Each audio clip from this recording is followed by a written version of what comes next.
کیا حال ہوگا ذرا اندازہ لگاؤ.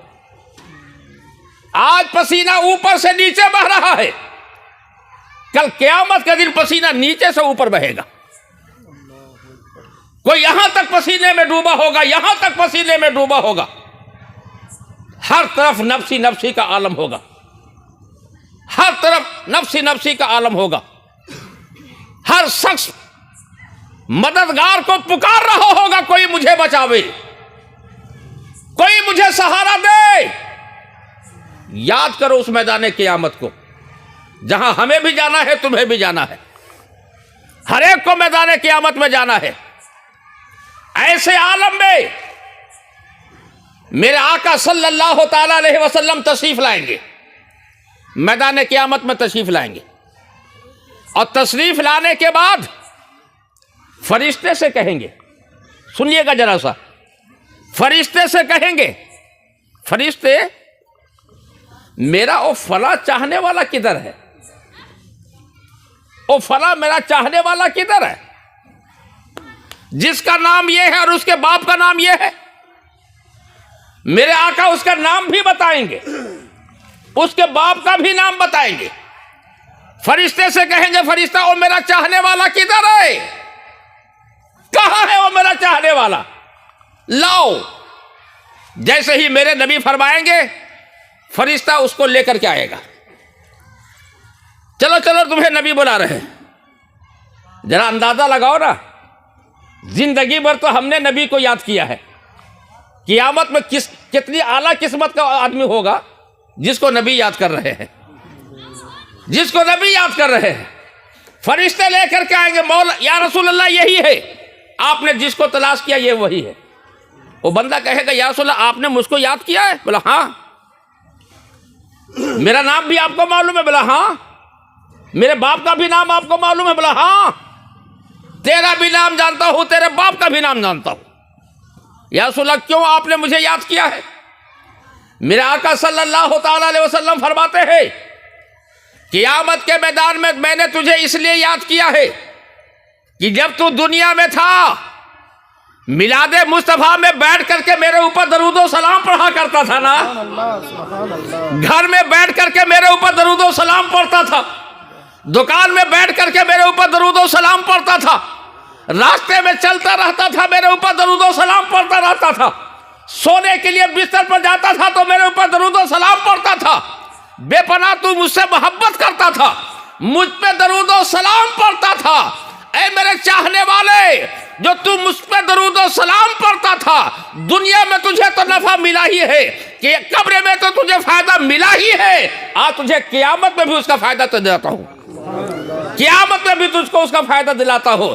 میرے آقا صلی اللہ تعالی علیہ وسلم اس بندے کا درود پاک پڑھنے والے کا ہاتھ پکڑیں گے اور خدا کی بارگاہ میں لے کر کے جائیں گے، عرض کریں گے پروردگار یہ میرا ہے، یہ میرا ہے، یہ میرا ہے. رب ادھر سے کہے گا، محبوب جو تیرا ہے وہی تو میرا ہے، جو تیرا ہے وہی تو میرا ہے. میرے آقا فرمائے گا، مولا میں سفارش کرتا ہوں تو اس کو جنت عطا فرما دے. رب کہے گا، محبوب تو جس کے بارے میں کہے گا میں اس کو جنت میں داخل کرتا چلا جاؤں گا.